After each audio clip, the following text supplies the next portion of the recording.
¿Me escuchan? Ahí sí, profe. Sí, profe. Perfecto. Ahora sí, profe. Gracias. ¿Cómo andan? ¿Todo bien? Araya, Presente.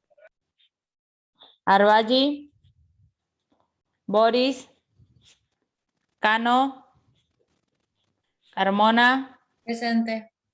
Cepeda, Presente, profe. Cornejo, Durán, Presente, profe. Fernández, Presente, profe. García, Godoy, Presente, profe. Huamaco, Cairus, Meritela, Mondre, Navarro, Presente. Pastrán, Presente, profe. Pitón, Presente. Quintana, Redondo, Presente. Rovers, Presente, profe. Romero,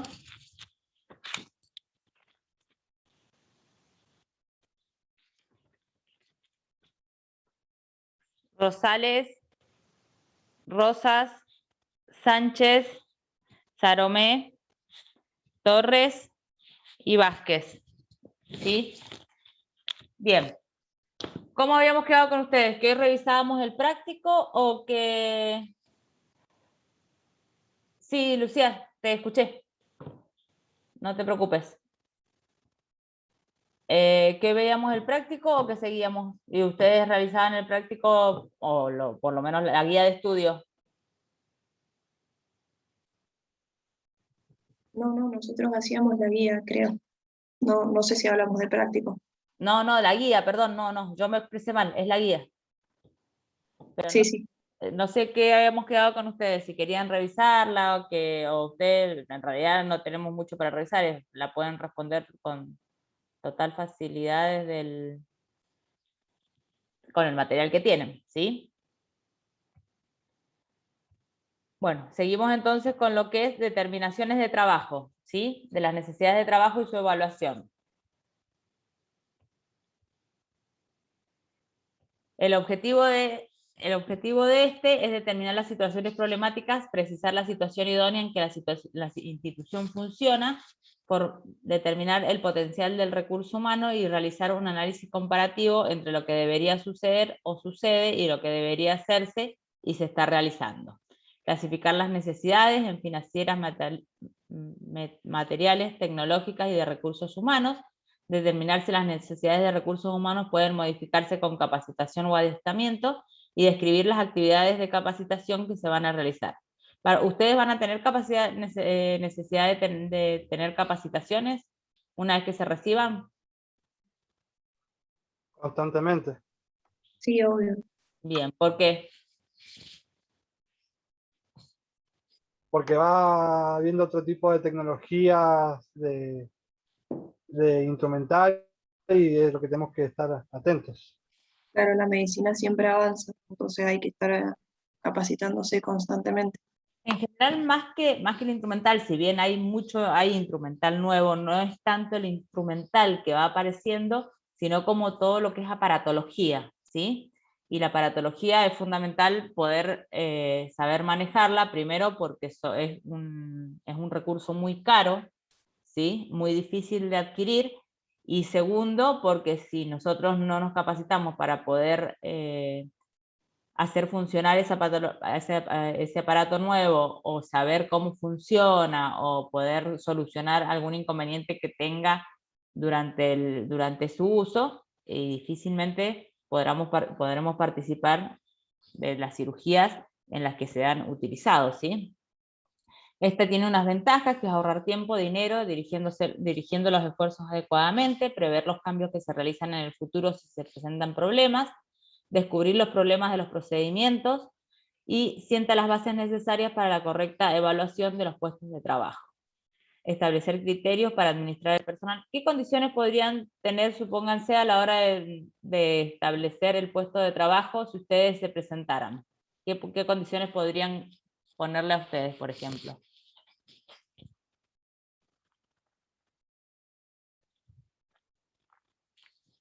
¿Qué creen que puede llegar a ser condicionante para una institución el que ustedes pudieran ocupar un determinado puesto de trabajo?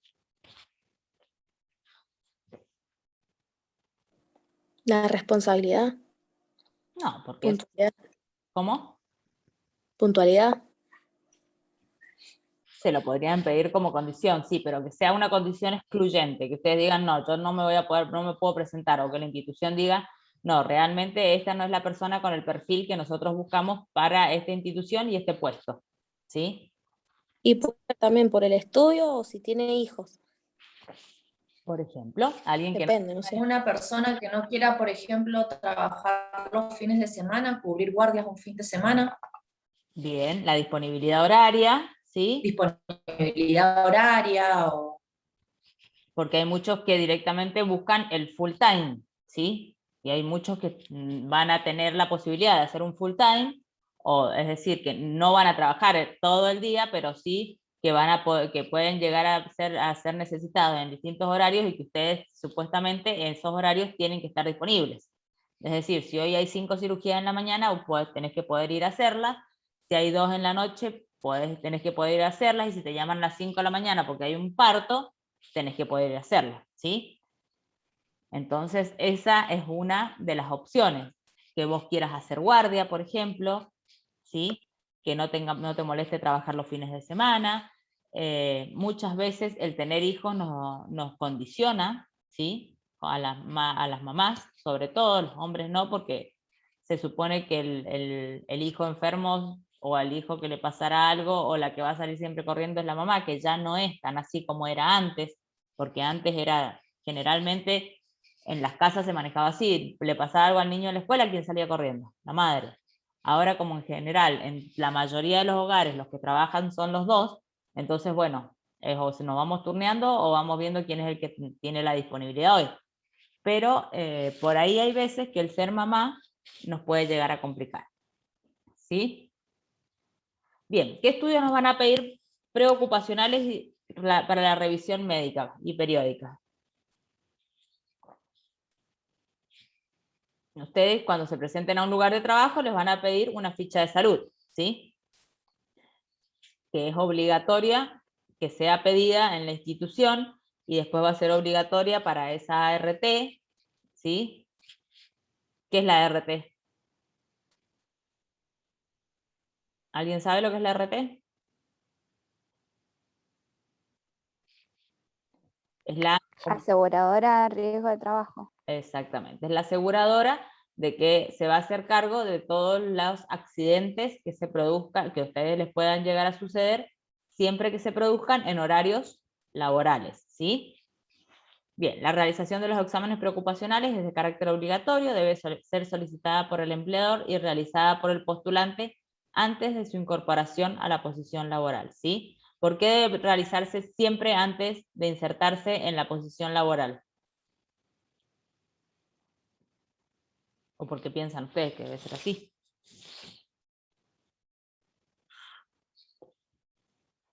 Porque si ustedes tuviesen alguna afección, ¿sí? Eso debe quedar registrado, tanto para el empleador, para que ustedes el día de mañana no digan, no, esta qué sé yo, esta hernia de disco yo la adquirí acá trabajando, nosotros que vamos a hacer bastante fuerza, o como para nosotros mismos, para que el día de mañana cuando suframos alguna patología que pueda llegar a haber sido adquirida por nuestro trabajo, podamos dejarlo también asentado, ¿sí?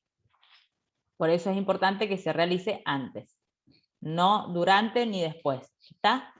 Constatar la adecuación existente entre los requisitos del puesto y las condiciones psicofísicas del postulante, información esencial a la hora de definir la incorporación a la organización de la persona con el perfil adecuado para desarrollar las tareas requeridas, que es más o menos lo que decíamos recién. Vamos a hacer estudios clínicos en los cuales vamos a incluir agudeza visual, bucodental y evaluación de todos los aparatos, con especial énfasis en los que van a estar comprometidos en las tareas que nosotros vamos a realizar. De acuerdo a las tareas que nosotros vamos a realizar, ¿qué probabilidades de afecciones tenemos nosotros en cuanto a nuestro cuerpo? El del túnel carpiano. Bien, túnel carpiano. Caderas. ¿Cómo, Mauricio? Caderas. Eh, Para estar mucho tiempo parado. sí, más que la cadera es la columna, en realidad. Lo digo por experiencia propia, porque mi mamá es instrumentadora y estuvo mucho tiempo con el problema de la cadera. ¿Y por qué las caderas? No. Porque por tanto tiempo estar parada. Mira, no había escuchado nunca a nadie que hubiera tenido afección de cadera. Sí de columna, sí problemas en las piernas, problemas circulatorios, pero no había escuchado de cadera. Qué buena información. ¿Y qué es lo que tiene tu mamá? Como para saber, porque podemos llegar a tener. Tiene artrosis en las manos. Tiene reemplazo total de cadera en las dos. Ujú. Y tiene problemas en los tobillos. Pero esos problemas que tienen las caderas y en los tobillos sobre todo, y en, bueno, en las manos, no pueden ser resultado de la artrosis, y la artrosis ser resultado de la edad. Tiene 60 años. Ah, es re joven. Re joven. Bueno, chicas, a cuidarse. Comer mucho calcio entonces. Mirá vos. ¿Y se lo ha cubierto la RT a eso? Hasta este año sí. Pues ya se jubiló este año. Ah, directamente. Claro, a los 60 se jubila. Qué embole tener que jubilarte así. Sí. La verdad que, mira, no lo sabía.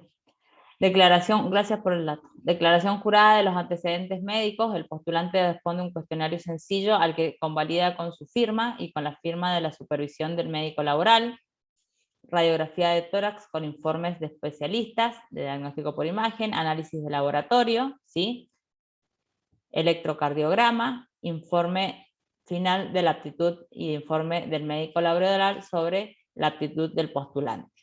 El empleador puede adicionar estudios que desee en tanto no sean invasivos para el postulante o contraigan la legislación vigente. O sea, si el empleador quisiera hacer estudios distintos a estos, que son los estudios básicos que nos deben realizar y obligatorios, puede realizarlos siempre y cuando no sean estudios invasivos, ¿sí?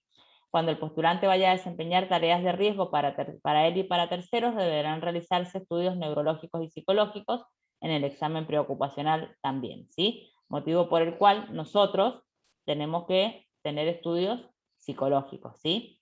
Entre todos los estudios, el psicológico también es un determinante para la ocupación de un puesto laboral. En principio el examen no debe ser eliminatorio. Esto es importante tanto para la empresa como para el postulante, ya que pueden haber hallazgos que en este último se ignoran, y en el caso de detectarse anormalidades que puedan modificarse con el tratamiento, una vez finalizado este, el médico evaluará si el problema ha sido superado y determinará el acto definitivo, previa constatación de los estudios realizados con anterioridad, ¿sí? Eso también es importante que ustedes lo tengan en cuenta, de que si ustedes tuviesen alguna patología, esa patología no debe ser excluyente para la ocupación del puesto, ¿sí? Que no les digan nada, no, porque vos tenés, qué sé yo, varices, no vas a poder entrar, ¿no? ¿Sí? No los pueden excluir. Bien, cuando un trabajador se encuentra expuesto a los agentes de riesgo determinados por el artículo 658 y 96, la ART o empleado autoasegurado debe realizar exámenes periódicos para detectar en forma precoz las afecciones producidas con el fin de evitar el desarrollo de enfermedades profesionales, ¿sí? Nosotros en general no estaríamos expuestos a ningún agente, por lo menos químico, ¿sí? De riesgo. No seríamos un grupo de trabajadores que estemos expuestos. ¿A qué podemos sí llegar a estar expuestos? Y si es la ART en general se hace cargo y nos hacen, o por lo menos el grupo en las instituciones de salud, a los rayos, ¿sí? Y eso sí se hace cargo, te dan todos los meses o sea, no es todos los meses te dan un dosímetro, sino que te dan un dosímetro el cual se llevan y miden todos los meses para saber cuánto ha sido tu exposición a los rayos X, y de esa manera si vos llega un momento en que has tenido demasiada exposición, bueno, te apartan del puesto un determinado tiempo, ¿sí? Eso ¿Eso es teoría para los radiólogos, profe? no, pero nosotros tenemos utilizamos muchos rayos en quirófano. Y más ahora con el tema de la radioscopía, ¿sí? Peor todavía, porque pueden llegar a pasar horas en las cuales nosotros estamos expuestos a los rayos. Cuando hacen cirugías con radioscopía, generalmente los traumatólogos, o cuando colocamos los catéteres, ¿sí? En ese tipo de cirugías se utiliza mucho la radioscopía. La radioscopía son rayos permanentes que se van largando, porque no es que lo único que sacas es una imagen, sino es una imagen continua de todo el procedimiento, ¿sí? Entonces, la exposición a los rayos X es muy grande. Si bien a nosotros nos dan los elementos de protección, sí podemos llegar a estar expuestos, o sea, sí estamos expuestos, porque, por ejemplo, hay mucha gente, o en muchos lugares, en muchos institutos, no hay, por ejemplo, lentes. Y se ha constatado de que los rayos X hacen mal al globo, para la vista, ¿sí? Por ejemplo, después tenés en muchas otras instituciones, sucede que los chalecos plomados que nos van a dar para que nosotros nos coloquemos cada vez que sepamos que vamos a hacer cirugía bajo radioscopía o rayos X, que están destruidos, quebrados. Cuando el plomo está quebrado, ya no sirve, ya no cumple su función ese chaleco, ¿sí?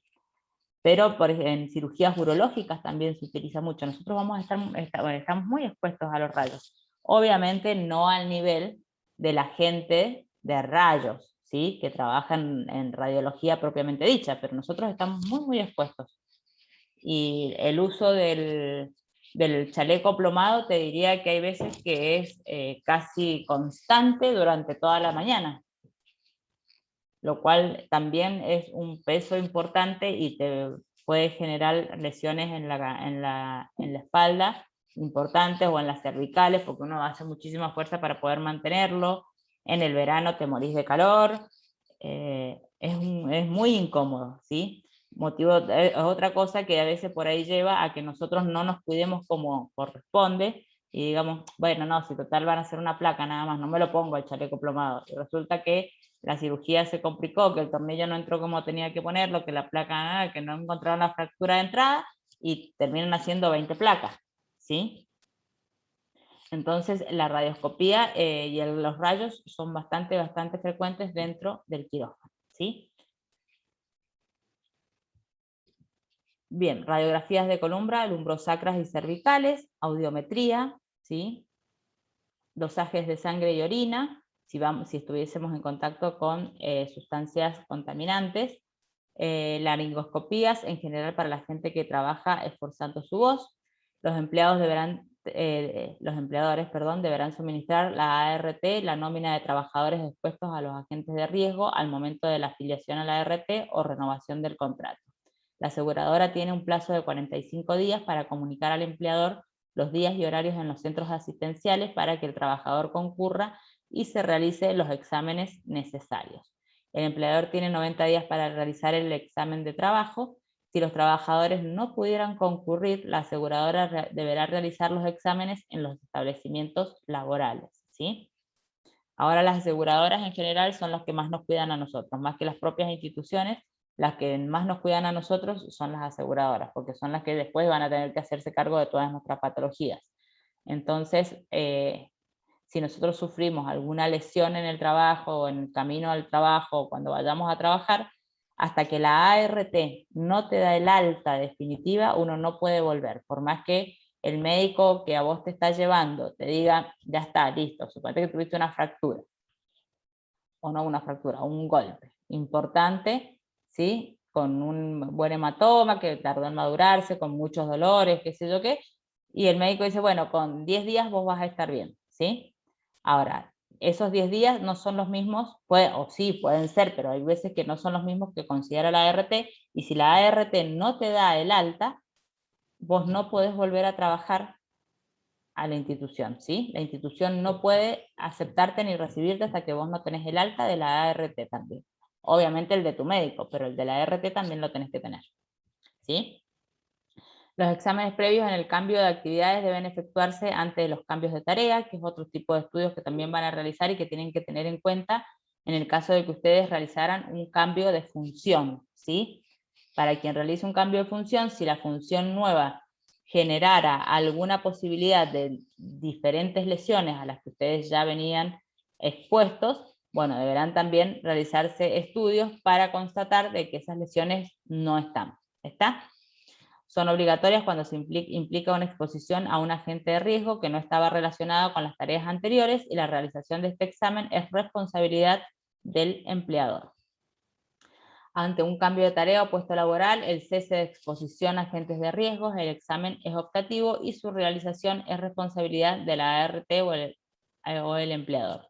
Los exámenes previos a la terminación de la relación laboral también tienen como propósito comprobar el estado de salud frente a los elementos de riesgo a los que estuvo expuesto en el trabajo al momento de desvincularse, ¿sí? Es decir, si ustedes pasado un cierto y determinado tiempo dejaran de trabajar en ese lugar, deben volver a realizarse todos estos estudios para constatar de que ustedes no sufrieron ninguna lesión durante el tiempo que estuvieron en ese lugar, ¿sí?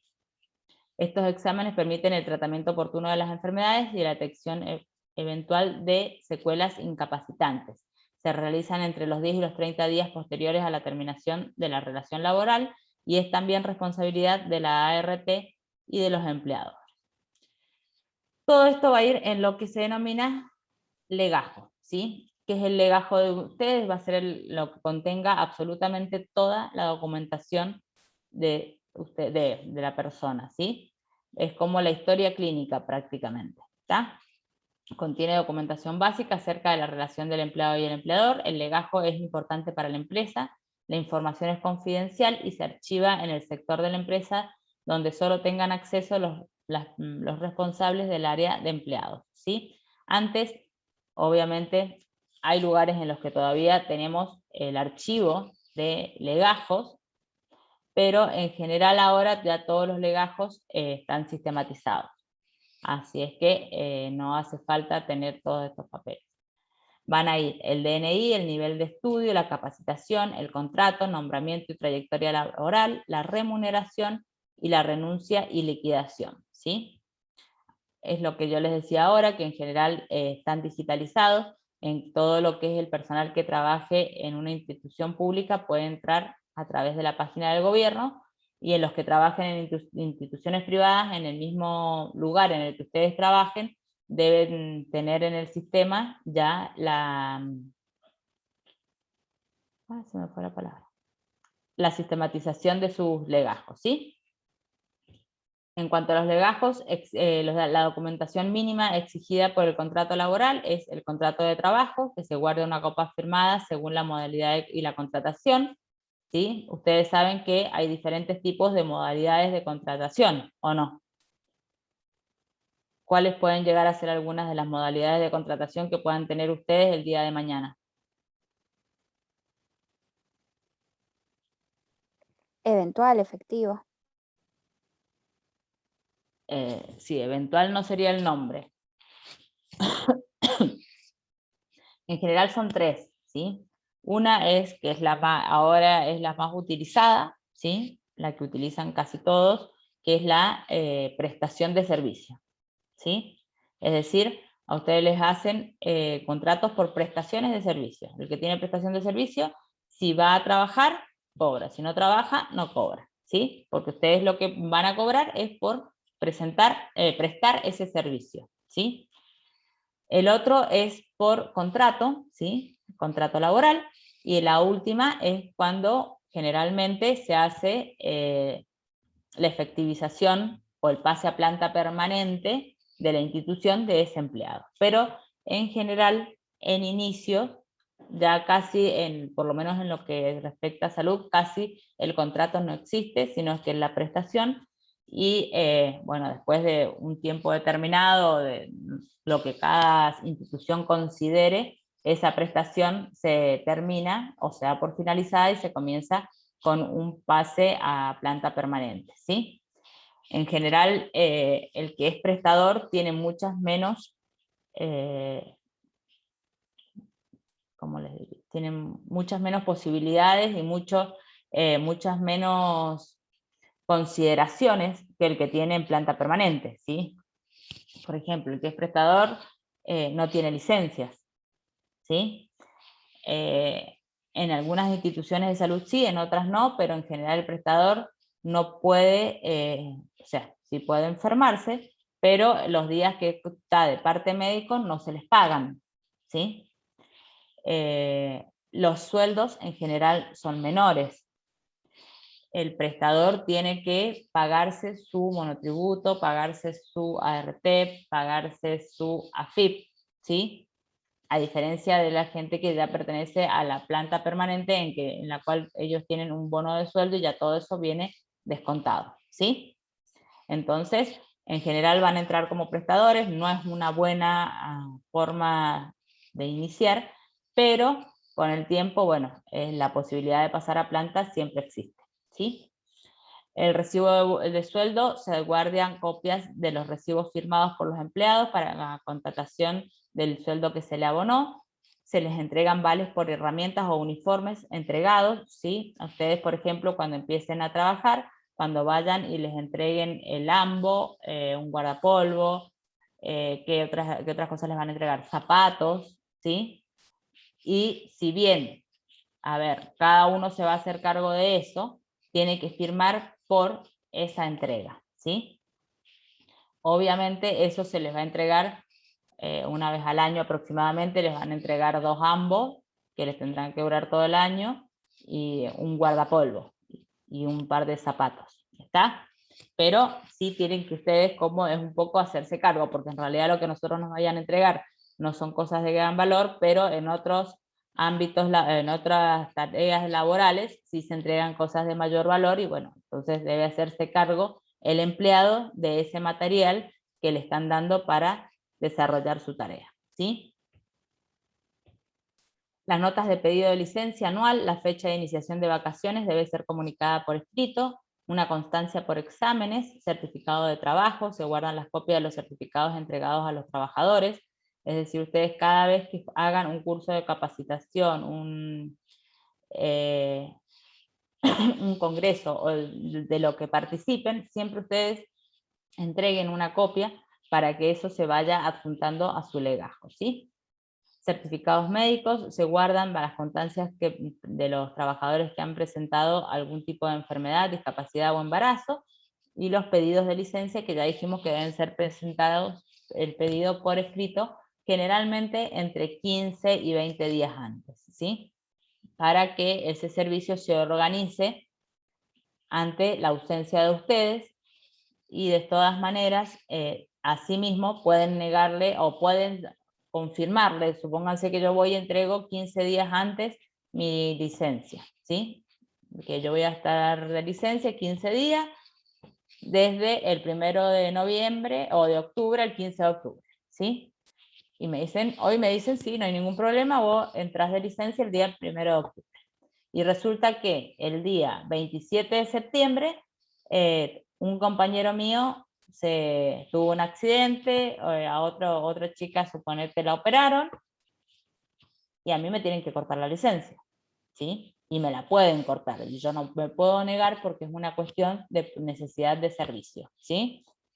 Entonces siempre tengan en cuenta de que esas licencias tienen que ser pedidas con anticipación para que el servicio se organice, y que asimismo ustedes ya tengan esas licencias aprobadas, pueden ser suspendidas, ¿está?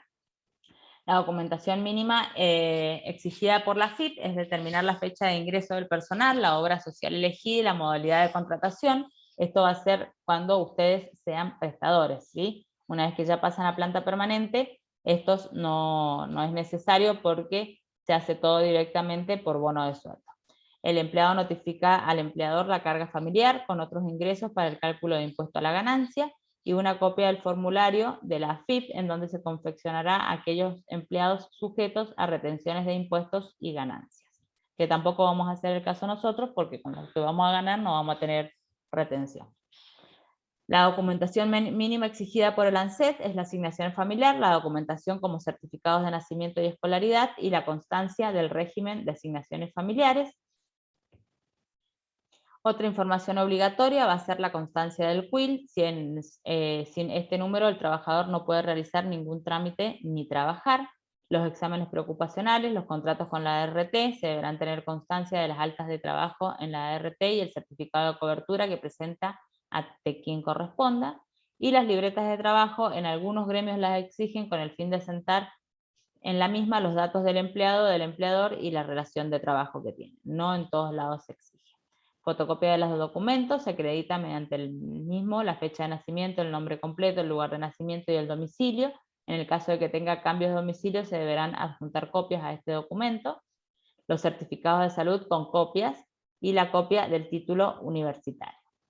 La documentación adicional no exigida por normas legales puede ser la solicitud de empleo, ¿sí? ¿Qué sería una solicitud de empleo para ustedes? ¿Cómo solicitarían un empleo ustedes? Y solicito empleo para una vacante que se presenta en un hospital, en un puesto o cargo que a mí me interese y que pueda desarrollar. En general nosotros las solicitudes de empleo vendrían siendo como el currículum vitae, que vamos dejando en diferentes lugares para que cuando se produzca una vacante, ustedes puedan tener la posibilidad de ocuparla, ¿sí? La ficha personal, los exámenes de actitud física, ¿sí? Y psíquica o psicofísica, que consisten en la información relacionada con la selección, evaluación del desempeño, etc. Notificación de los reglamentos internos, se deberá tener constancia de la aceptación del mismo por los empleados. Eso es sumamente importante, que ustedes cuando ingresen a alguna institución sepan cuáles son los reglamentos internos de esa institución, ¿sí? Porque no todas las instituciones se manejan igual. Entonces ustedes deben tener conocimiento de cómo se va a manejar esa institución para no desfasarse de esos límites y que eso les pueda llegar a traer consecuencias a priori, ¿sí? Certificados de capacitación y cursos, currículum vitae, constancia de cursos de capacitación y toda otra nota, carta, documento, etcétera, incluye todas notificaciones o pedidos que el empleador realice